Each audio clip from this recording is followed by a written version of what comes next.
That thing would have spun the tires as long as he kept his foot in it. We have a couple of more Gen 5 builds to show you guys. This is a Gen 5 build here, 6 liter. There's a Gen 5 over there. And here's a Gen 5 that Mitch is particularly proud of. It's a 6.2 L86 with a 8-speed 8L90 transmission.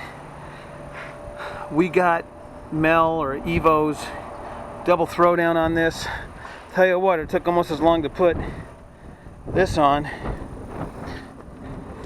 as it did to do the swap. We got Dana 60s front and rear, 40s. Alright, so this is a L86 2015 or 16 8L90 8-speed transmission, dual batteries. We got the MoTech 52mm radiator. Guys, make sure that you run the valance here. It helps. We will be installing that, of course. This build literally just got rolled out of the shop. Here we got our E92 computer, our MoTech power distribution with full circuits. There's a TCM here. There it is.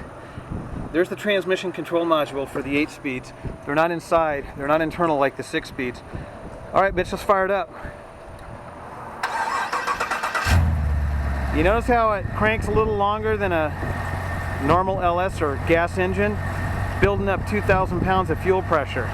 It's fighting high compression, and it's running on regular gas. This engine's halfway to a diesel. Mild as can be, but they're monsters off the line. Torque monsters.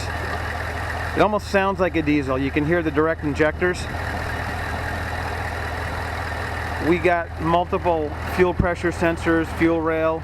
There's an internal fuel pump inside of this engine that's creating the high pressure. Here's something interesting. We're running hydraulics on this like a lot of our builds. This little regulator you see here from PSC seals the power steering system. So when you rev it up, this hopper doesn't aerate, or at least it doesn't get outstripped, pull in air, aerate the fluid, and then start puking.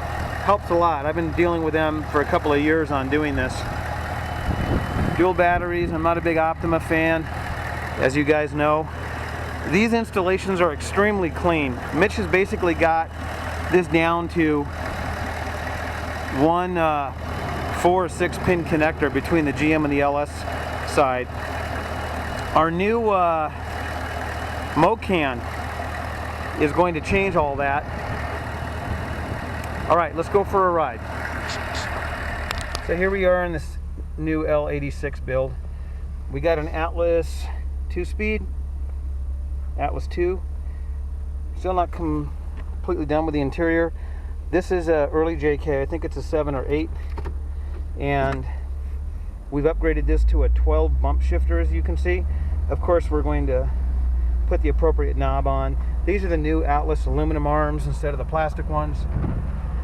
Now, this is literally the first time this thing has been out of the shop, so we're just kind of putting it around. One of the amazing things about these L86s is just how mild they are.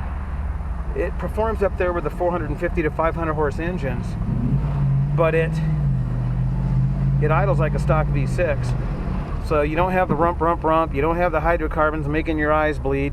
Your wife will drive this thing to the store, but at the same time, you can take this thing to an event or a track and probably outrun most of the crate motors. Really an amazing engine. So this suspension's obviously going to have to be tuned, like most of the double throwdowns with the King. This one sounds a little bit louder.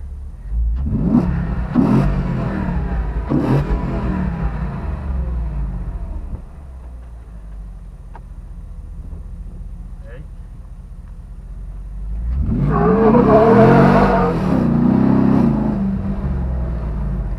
It just turns those 40s like they're nothing. Looks like your ESC light came on.